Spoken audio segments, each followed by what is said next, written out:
Ça va faire 20 ans que j'ai découvert la Guyane et que j'ai découvert un poisson qui, je ne pensais pas que ça allait me provoquer de telles émotions. En fait, c'est l'aïmara. Certainement le carnassier, un des plus violents et des plus puissants d'eau douce au monde. On assiste avec ce poisson à des scènes de pêche. Il n'y a pas un voyage où il n'y a pas une scène ou deux de pêche totalement surréaliste.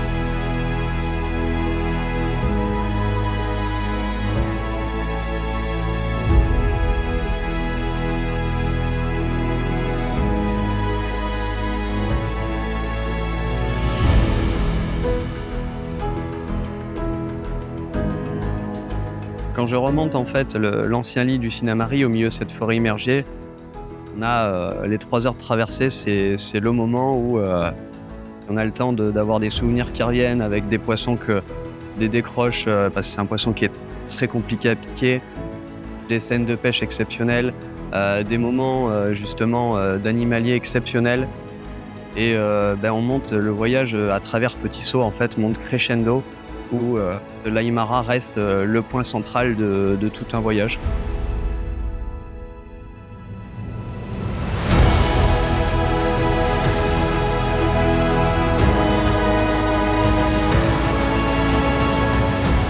C'est clairement une expérience en soi et c'est un peu l'aventure. C'est même pas un peu, c'est même carrément l'aventure.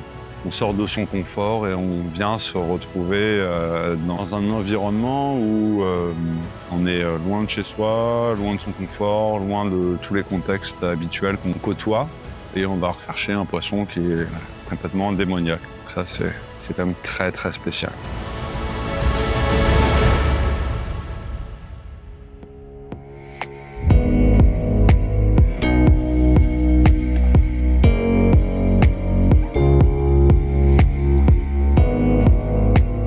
Les gens viennent pour la pêche, pour un poisson, mais en fait, on est dans un cadre qui est tellement fou qu'on est toujours amené à regarder des animaux, observer des animaux, des plantes, des fleurs.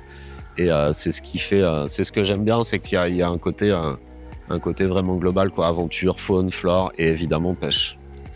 Comment ça se fait du coup que le Sinnamary c'est une des meilleures rivières pour pêcher du coup l'aïmara? Quasiment. Sûrement une des raisons, c'est qu'il n'y a pas d'orpaillage. Ok. Il n'y a pas d'orpaillage, donc ça préserve forcément la qualité de l'eau, quoi, déjà. Ouais. Et ensuite, il y a aussi il y a plusieurs choses. Il y a le fait que le barrage a noyé tout le moyen cours du fleuve, donc on a accès facilement à la partie supérieure du fleuve. Et il y a, vous avez vu hier, on a passé les pirogues, donc ça limite aussi quand même, la présence et la pression de pêche, quoi, parce qu'il faut faire l'effort de monter en haut. Donc du coup, clairement, quand tu passes ta calée, ouais, on va dire qu'il y a quand même plus de poissons.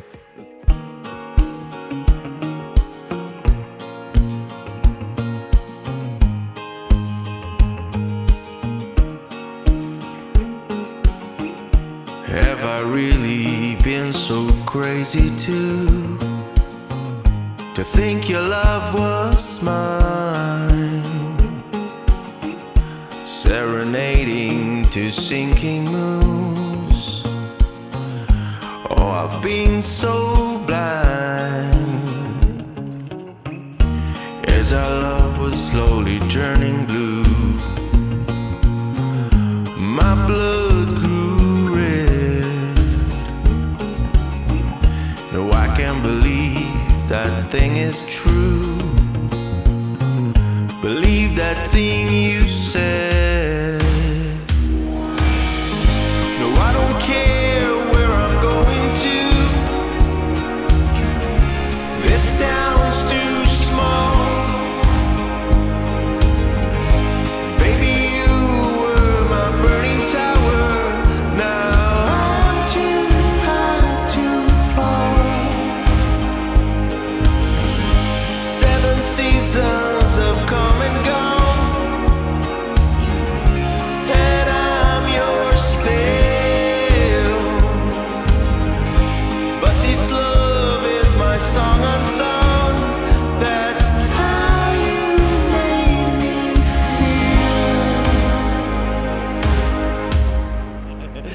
C'est pas trop beau ça? Regarde ça. Oh, ce fiche quoi. T'as vu la nageoire? Ah ouais. Ah, la caudale. Qui comprend un peu la puissance du poisson après. Qu'est-ce que c'est bon quoi. Quel pied. Quel pied.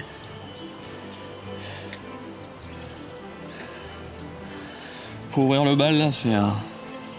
On peut pas rêver mieux parce que c'est un vrai beau poisson de dérive là, bien gras, avec des couleurs magnifiques, il a pas un pet.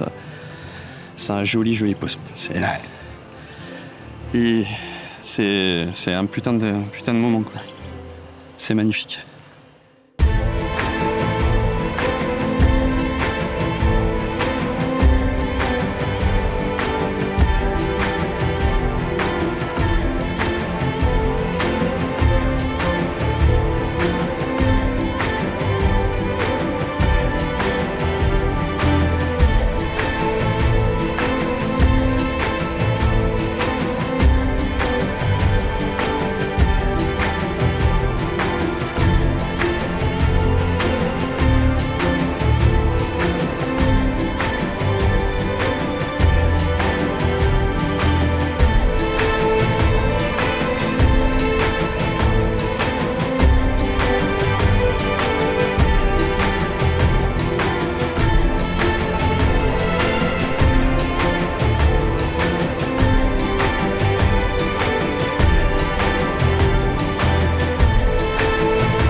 On est en Amazonie, mais on n'est pas sur le bassin versant de l'Amazone. On est sur ce qu'on appelle le plateau des Guyanes. Le bouclier guyanais, géologiquement, c'est pas du tout pareil. On est du coup sur des rivières très anciennes, avec des poissons aussi, pareil, très anciens. D'ailleurs, c'est marrant parce qu'il a un peu une allure préhistorique, ce poisson, cet aymara. Hein. Beaucoup de monde le compare au sélacanthe un peu, il a quelques petites ressemblances avec lui. L'aymara, en fait, c'est un poisson qui peut être en fait aussi déstabilisant que passionnant parce qu'en fait, on se rend compte que sa spécialité, c'est de ne pas avoir de spécialité, c'est qu'il est capable d'être partout. Il est capable de mordre, il est capable de happer, il est capable de manger en surface, il est pas capable de vivre en banc, de vivre dans les courants, de vivre sur les fonds. Et en fait, c'est cette élasticité qui fait que une fois qu'on l'a pêché, on se rend compte vraiment de la machine en fait, de la machine prédatrice en fait que c'est.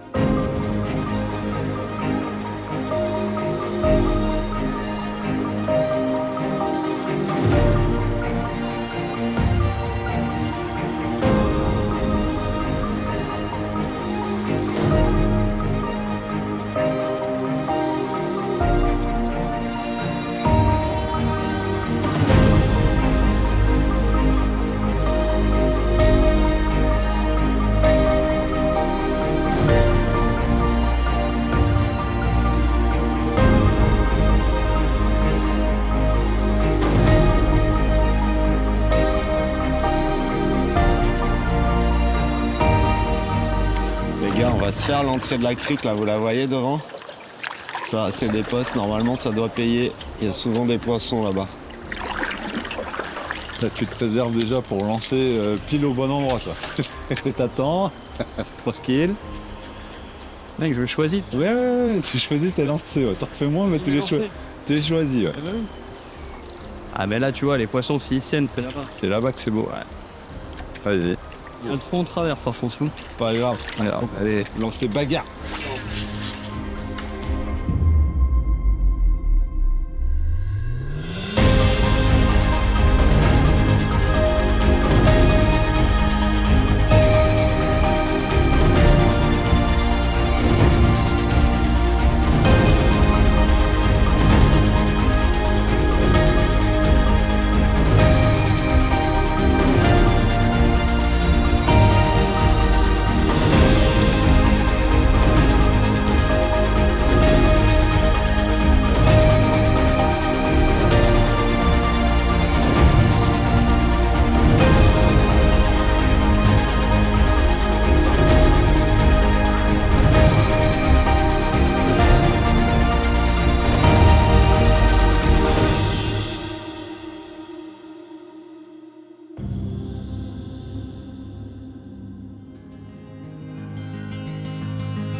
Donc c'est des mouches qui vont avoir tendance justement à piquer du nez là pour vraiment descendre rapidement et utiliser uniquement en fait des fibres synthétiques. Donc souvent c'est des fibres quand même qui sont assez qui les plus solides possibles. Et en fait les fibres synthétiques ça va te permettre de pas se gorger d'eau et justement de pouvoir déjà alléger en fait une mouche qui est de base très lourde en info lancée quoi. En fait c'est vraiment les mouches typiques pour l'Aymara. Moi ça c'est vraiment des mouches que j'apprécie, que ce soit pour pêcher en dérive ou que ce soit pour pêcher dans les seaux.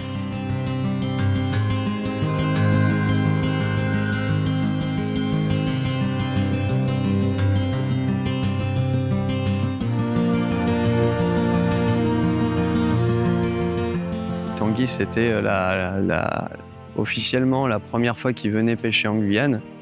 Et c'est vrai que ça a été encore un vrai plaisir de pouvoir partager ce moment et finalement de pouvoir maintenant, on va pouvoir discuter pêche à l'Aymara ensemble. Donc c'est quand même toujours aussi intéressant de pouvoir partager des moments avec la pêche au leurre.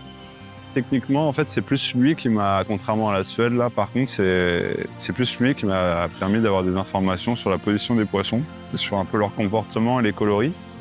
Donc c'était cool, ouais. C'était cool. On voit que d'un épisode à un autre, en fait, on n'est pas tout à fait dans les mêmes retranscriptions d'infos, les mêmes zones. Donc non, ça reste, malgré tout, ça reste enrichissant.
C'était assez plaisant de retrouver notamment JB avec qui j'avais déjà pu faire des tournages, d'accueillir aussi donc Tanguy de chez Sakura et puis le partenaire avec qui je développe l'activité de guidage qui est l'agence DHD Laika.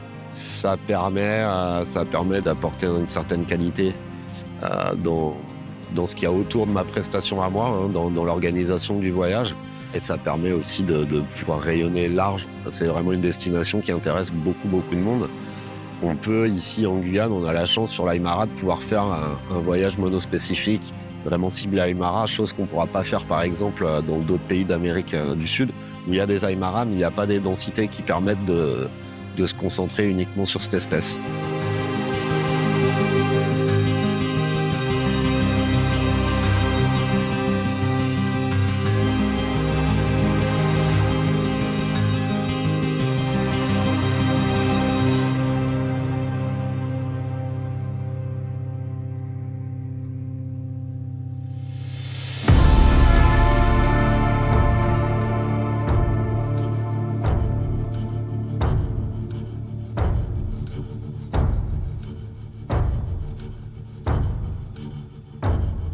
L'Aymara, c'est un poisson qui est complètement démoniaque parce qu'il a une puissance dans la mâchoire qui est découvert considérable, vraiment. Et si je dis démoniaque, c'est bien, c'est vraiment pas pour mauvaise raison. Il se met dans des zones où il a toujours un peu l'avantage. Et il va chercher soit à dévaler, soit à retourner dans l'obstacle. Donc c'est dans le sens ça où il est démoniaque.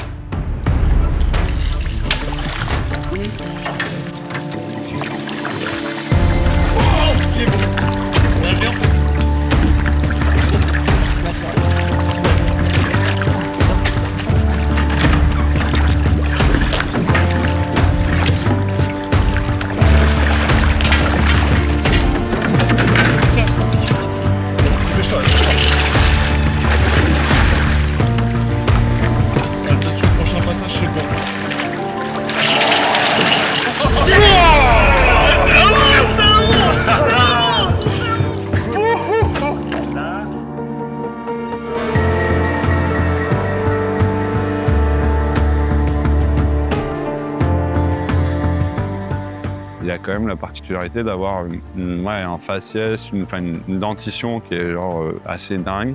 Et il met une grosse partie de sa défense là-dedans, en tout cas sur la pêche. Donc l'attaque, c'est vraiment là où je pense qu'il essaye de marquer le coup, de tuer sa proie. Et donc, du coup, l'attaque est vraiment puissante.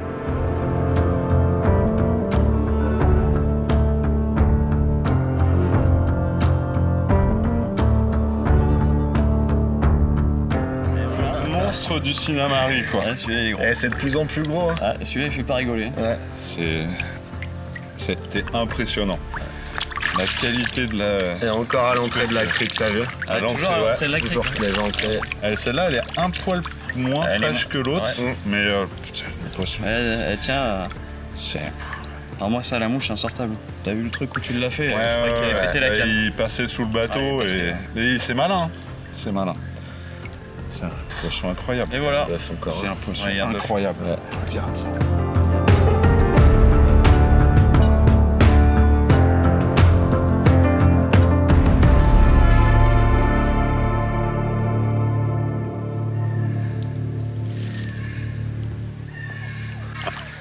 C'est le truc de ouf. Bon, t'as vu, Tanguy, il a touché des beaux poissons à chaque fois sur les entrées de crique. Ouais. Du coup, bah écoute, là, maintenant, il a fait un poisson là, je pense pas qu'on en retapera d'autres. On va aller voir un peu plus loin, et en plus, t'as un poste dégagé là-bas, un bassin dégagé, tu vas pouvoir fouetter bien comme il faut. Donc, moi, je te conseillerais de prendre une canne pour pêcher en surface. T'as un joli popper là, ça peut le faire bien comme il faut. Yes. On y va? On est parti. Allez.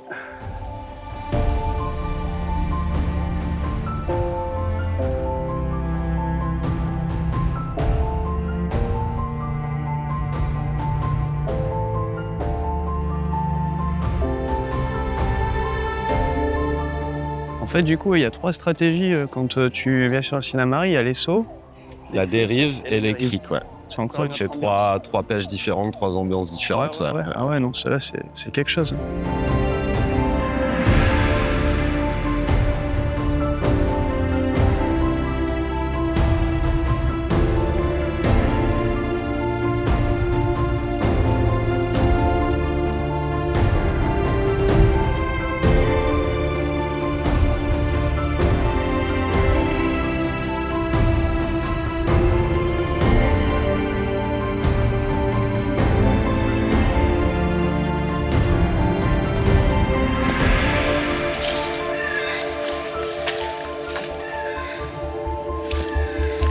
Putain, ils vont pas mieux.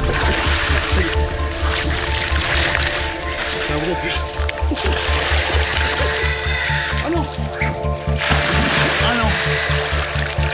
C'est un papa. C'est un papa.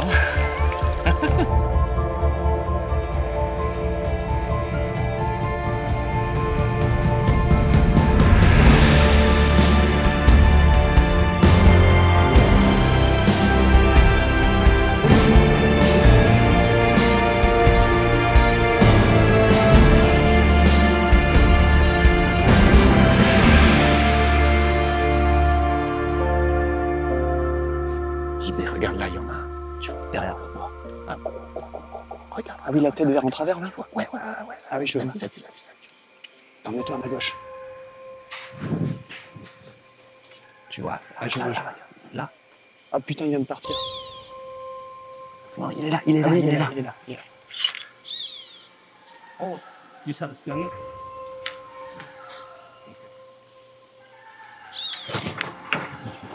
Oh non!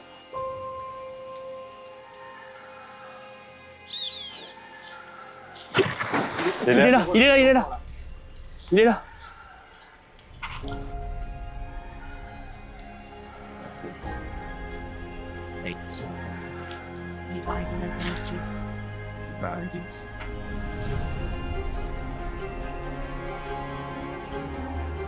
Il est là, putain. encore là. Il est là. Là, il t'a vu. Waouh. Waouh, waouh. Ah bien, tu l'as. Oh, il y en a un deuxième, regarde, regarde, regarde. Il va le manger.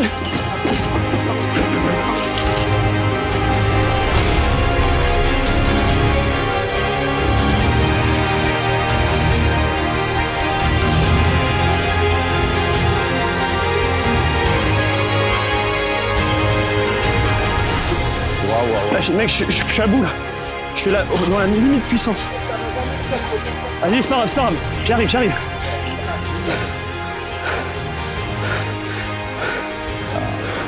Yes! Bravo. Putain! Oh l'action!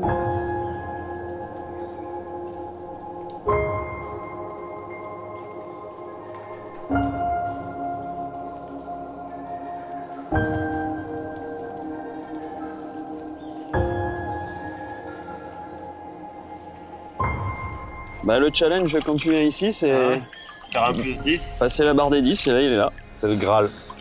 Et à la mouche, c'est juste, de toute façon, t'as vu, hein, c'est. Là, on est dans les limites des capacités. Il y a eu quand même la chance, c'est qu'ils sortent en amont, parce que le premier, t'as vu, c'était fini. Sinon, tu ne sortais pas. Le premier, c'était un attentat. C'était mort. Il a fait un tout droit comme ça, là. Et après, la scène avec l'autre qui essaye de choper le streamer dans la gueule, Ouais, enfin, ça, c'est un c'était truc de ouf. ouf. Noir charbon, là, c'était une scène exceptionnelle. Exceptionnelle. Excellent, ouais.